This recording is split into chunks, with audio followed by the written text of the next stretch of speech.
శ్రీగురుభ్యో నమ. నారాయణం నమస్కృత్య నరం చైవ నరోత్తమం దేవీం సరస్వతీం వ్యాసం తతో జయముదీరయేత్. ఆదౌ దేవకీదేవి గర్భజననం గోపీగృహే వర్ధనం మాయాపోతన జీవితాపహరణం గోవర్ధనోద్ధారణం కంసచ్ఛేదన కౌరవాదిహననం కుంతీసుతాన్ పాలనం ఏతద్భాగవతం పురాణకథితం శ్రీకృష్ణలీలామృతం. ఓం క్లీం శ్రీకృష్ణాయ గోవిందాయ గోపీజనవల్లభాయ నమః. ఓం క్లీం శ్రీకృష్ణాయ గోవిందాయ గోపీజనవల్లభాయ నమః. ఓం క్లీం శ్రీకృష్ణాయ గోవిందాయ గోపీజనవల్లభాయ నమః. ఓం క్లీం శ్రీకృష్ణాయ గోవిందాయ గోపీజనవల్లభాయ నమః. ఓం క్లీం శ్రీకృష్ణాయ గోవిందాయ గోపీజనవల్లభాయ నమః. ఓం క్లీం శ్రీకృష్ణాయ గోవిందాయ గోపీజనవల్లభాయ నమః. ఓం క్లీం శ్రీకృష్ణాయ గోవిందాయ గోపీజనవల్లభాయ నమః. ఓం క్లీం శ్రీకృష్ణాయ గోవిందాయ గోపీజనవల్లభాయ నమః. ఓం క్లీం శ్రీకృష్ణాయ గోవిందాయ గోపీజనవల్లభాయ నమః. ఓం క్లీం శ్రీకృష్ణాయ గోవిందాయ గోపీజనవల్లభాయ నమః. ఓం క్లీం శ్రీకృష్ణాయ గోవిందాయ గోపీజనవల్లభాయ నమః. ఇదానీం వయం సర్వే తృతీయస్కంధే అష్టాదశాధ్యాయే ప్రవేశామः.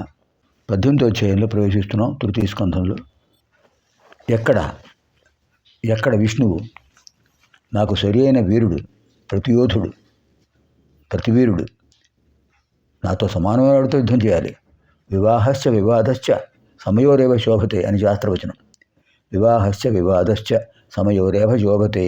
వివాహం కానీ వివాదం కానీ వియ్యం కానీ కయ్యం కానీ సమాన స్థితిలో ఉన్నవాడితో ఏర్పడితే బాగుంటుంది. కానీ అందులో విషమత్వం ఉంటే, ఎక్కువ తక్కువలు ఉంటే అది పరిహాసాస్పదం అవుతుంది, హాస్యాస్పదం అవుతుంది. అందుచేత నాకు తగిన యోధుడు, తగిన వీరుడు మహావిష్ణువు అని చెప్పాడు వరుణదేవుడు. సరే, ఆయన్ని వెతుకుతూ పెడతాను అని ఆ సాగర జలాల్లో అటు ఇటు తిరుగుతున్నాడు. ఎక్కడ విష్ణువు, ఎక్కడ విష్ణువు, ఎక్కడ శ్రీహరి. ద్వేషభావంతోనే ఆయన్ని స్మరిస్తున్నాడు కదా. అదే జయ విజయులు వైకుంఠం నుంచి వచ్చేటప్పుడు బాధపడుతూ వస్తున్నారు. వస్తుంటే శ్రీహరి ఆ మాట చెప్పాడు శ్రీమన్నారాయణుడు. మీరు నన్ను ద్వేషిస్తూ ఉంటారు, శత్రువులుగా ఉంటారు, కానీ నన్ను స్మరిస్తూ ఉంటారు. అదే మీకు రక్ష. త్వరలోనే మళ్ళీ మీ స్వస్థానాన్ని చేరతారు. శుభం భవతు, గచ్చంతు అని చెప్పారు. గచ్చత అన్నారు. వాడికి స్మరణ, వాడు మరో జన్మ కదా. ఒక జన్మ మారినప్పుడు పునర్జన్మ సంస్కారం ఉండదు. అందులో ఆసురి లక్షణాలు ఉన్నవాళ్ళకు అసలు ఉండదు. దైవీ లక్షణాలు ఉన్నవాళ్లకు, ఉపాసనా బలం ఉన్నవాళ్లకు గత జన్మల సంస్కారాలు, గత జన్మలు తాను ఏమిటో వాడు ఊహించగలరు. కానీ వీళ్ళకి ఆ పరిస్థితి లేదు. ఎందుకంటే వాళ్ళు ఆసురి లక్షణాలు కలిగిన వాళ్ళు. కామ, క్రోధ, లోభ, మోహ, మద, మాత్సర్యాలు, అరిషడ్వర్గం ఆవేశించి ఉంటుంది ఎప్పుడు వాడును. అలాంటి వాడు హిరణ్యాక్షుడు. అంటే శ్రీ మహావిష్ణువుతో యుద్ధం చేయాలి, శ్రీహరితో యుద్ధం చేయాలి. అప్పుడే తన కీర్తి ప్రతిష్టలు కలుగుతాయి. ఎవరు తనతో యుద్ధానికి సిద్ధంగా లేరు. మేము యుద్ధం చేయలేమన్నారు. అటువంటి స్థితిలో శ్రీహరితోనే యుద్ధం చేయాలి. శ్రీమన్నారాయణ నాకు తగిన వీరుడు, ప్రతివీరుడు ఆయన అనుకుంటూ తిరుగుతుంటే నారదుల వారు కనిపించారు. నారదుల వారు సామాన్యులండి. ఆయన ఎక్కడ ఏ సందర్భంలో ఎవరితో ఎలా మాట్లాడాలో ఆయనకు తెలిసినట్టుగా ఇంకెవరికి తెలియదు. పరమ భాగవతోత్తముల్లో ఆయన అగ్రస్థానంలో ఉన్నారు నారదుల వారు. నారం దదాతిథి నారద, జ్ఞానాన్ని ప్రసాదించేవాడు ఆయన. అజ్ఞానులకు జ్ఞానాన్ని ప్రసాదిస్తారు, అజ్ఞానులను సంస్కరిస్తారు. అలాంటి మహానుభావుడు ప్రహ్లాదుడు మరి తర్వాత వృత్తాంతం వస్తుంది, హిరణ్యకశిపుడు వృత్తాంతం.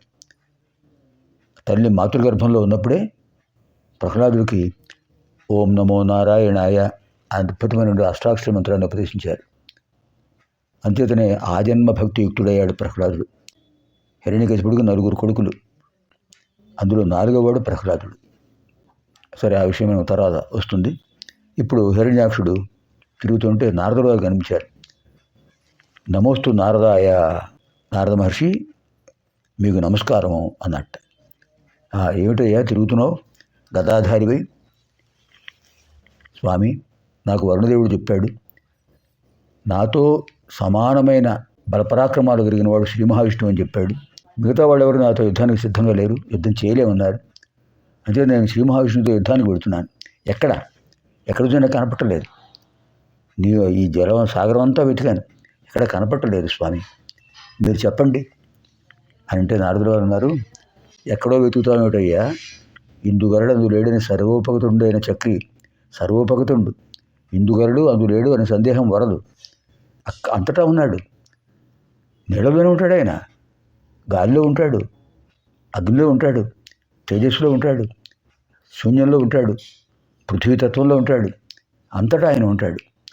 నువ్వు సమగ్రంగా చూడు, నీకు నిజంగా ఆయన చూడాలనిపిస్తే నీకు కనిపిస్తాడు. ఆయన్ని కనిపించాలి అంటే నువ్వు ఆయన్ని తలుచుకుంటూ వెళ్ళు, నీకు కనిపిస్తాడు తప్పకుండా. నీ కోరిక నెరవేరుతుంది. మనోవంఛావ సిద్ధిరస్తు. ఇక్కడే వెతుకు, నీకు ఇక్కడే కనిపిస్తాడు ఆయన. ఆయన రేపటికి మొత్తం సాగర జలాలన్నీ కిందకి వెళ్ళి పైకి వస్తున్నాడు, మళ్ళీ కిందకి వెళ్తున్నాడు, పైకి వస్తున్నాడు. సాగర జలాలన్నీ అల్లకల్లోలం అయిపోతున్నాయి, కెరటాలు ఎగిరిగిరి పడుతున్నాయి. ఈ రాక్షసుడు ఏమిటి ఇలా చేస్తున్నాడు అది. సరే, మొత్తం చూశాడు. ఎక్కడ కనిపిస్తాడు అని రసాతలంలో ప్రవేశించాడు. రసాతలం అంటే రసం అంటే నీరు, అక్కడంతా నీరే. ఆ రసాతలంలో ప్రవేశిస్తే అక్కడ కనిపించాడు యజ్ఞనారాయణ స్వామి, యజ్ఞవరాహస్వామి, అద్భుతమూర్తి, అనంతమైన తేజో వైభవం కలిగిన వారు, శ్రీ మహావిష్ణువు యొక్క రూపము. ఆయన కనిపించారు. చూశాడు, ఓహో ఈ వరాహమా, వరాహం ఏమిటి, శ్రీ విష్ణువు ఏమిటి, శ్రీహరి వరాహంగా ఉండటం ఏమిటి, నేను నమ్మలేరు. ఒక వరాహం నాతో యుద్ధం చేస్తుందా, ఒక ఆటవిక జంతువు నాతో యుద్ధం చేస్తుందా, ఇది నాకే అప్రతిష్ట అది అనుకుంటుంటే ఆయన చూశాడు. ఏమిటి మాట్లాడుతున్నావు నువ్వు, వనీ వరాహం అనుకుంటున్నావా, ఏ జీవి అయినా సరే బలపరాక్రమాలు కలిగిందే. నీ యుద్ధం చేస్తా అంటున్నావు కదా, నేను సిద్ధంగా ఉన్నాను. శ్రీహరితోనే యుద్ధం అంటున్నావు కదా, శ్రీహరి ఎక్కడో లేడు, ఇక్కడే. నువ్వు నమ్మలేకపోతున్నావు. సరే, నాతో యుద్ధం చేస్తే నీకే తెలుస్తుంది నేను ఎవరినో అనేప్పటికీ వాడు, నువ్వు నీతో యుద్ధం చేసేదేమిటి, నువ్వు వనీ వరాహానివి, నీతో నేను యుద్ధం చేయను, నాతో సమానమైన వాడు రావాలి. ఇలా దుర్భాషలాడుతూ గదా ప్రహారంతో ఆయన మీద వచ్చేసాడు, గద ప్రయోగించడం కోసం. ఈలోపు శ్రీ మహావిష్ణువు ఏం చేశాడంటే, రసాతలంలో ఉన్న పృథ్వీని, భూమాతను తన కోర్లపై పెట్టుకుని తీసుకొస్తున్నాడు పైకి. వీడేమో యుద్ధానికి వస్తానంటున్నాడు. అంచేత ఆయన ఏం చేశారు, వెంటనే తన యొక్క శక్తిని భూమికి ఆధారంగా చేసి సాగర జలాలపై ఆ పృథ్వీతత్వాన్ని, భూమండలాన్ని ఉంచేసాడు ఆయన. అదే మనకు భగవద్గీతలు చెప్తారు, గామావిశ్యచ భూతాని ధారయామ్యహ మోజస పుష్ణామి చౌషధి సర్వ సోమో భూత్వ రసాత్మక. నేను పృథ్వీలో ప్రవేశించి నా శక్తి ద్వారా సకల భూతాలను ధరించి పోషిస్తున్నాను, రసస్వరూపుడినై. అమృతమయుడైన చంద్రుడి రూపంలో ఔషధులకు, వనస్పతులకు పుష్టినిస్తున్నాను అని చెప్తారు భగవాన్ శ్రీ మహావిష్ణువు. అలా ఆయన ఏం చేశారంటే, ఆ భూమాతను అక్కడ నిలిపి, ఇప్పుడు నేను సిద్ధంగా ఉన్నాను, రా నాతో యుద్ధానికి, గదా యుద్ధం చేస్తానంటున్నావు కదా, నాకు గద ఉంది, రా యుద్ధం చేద్దాం అన్నారు యజ్ఞవరాహస్వామి. ఇలా ఇద్దరు యుద్ధం చేస్తున్నారండి, ద్వంద్వ యుద్ధం. అందరు ఆశ్చర్యంగా చూస్తున్నారు. శ్రీ మహావిష్ణువు యజ్ఞవరాహంలో వచ్చాడు, యజ్ఞవరాహ రూపంలో వచ్చాడు. వీడేమో ఆయన శ్రీహరి అని గమనించట్లేదు, ఆయన ఒక వనీ వరాహం అనుకుంటున్నాడు. యుద్ధం ప్రారంభమవుతుంది. అద్భుతంగా ఉంది యుద్ధం. ఈ యుద్ధం అలా కొనసాగుతుంది. ఈలోపు బ్రహ్మదేవుడు చెప్పాడు శ్రీ మహావిష్ణువుతో, స్వామి నిర్లక్ష్యం చేయకండి, వాడు బలగర్వితుడు, నేనే వరాలు ఇచ్చాను, వాడిని సంహరించండి. మీరు అనుకుంటే ఎంతసేపు, ఒక క్షణంలో వాడిని సంహరించవచ్చు అని అంటే, అప్పుడు ఆయన మృదుమధుర మందహాసంతో, నిరీక్షణం కుర్వంతు ఇదానీమేవ తస్య సంహారం భవేత్ పరంతు మమ లీలావిలాస కించిత్ క్షణం పశ్యంతు.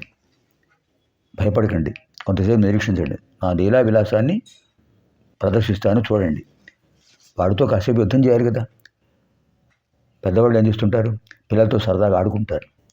ఆయన కూడా అంతే, తన భక్తుడు వాడితో కాసేపు సరదాగా ఆడుకోవాలి అనిపించడానికి. సరే, ప్రారంభమైంది యుద్ధం. వాడు వేస్తున్నాడు ప్రహారాలు, ఈయన మళ్ళీ కొడుతున్నాడు.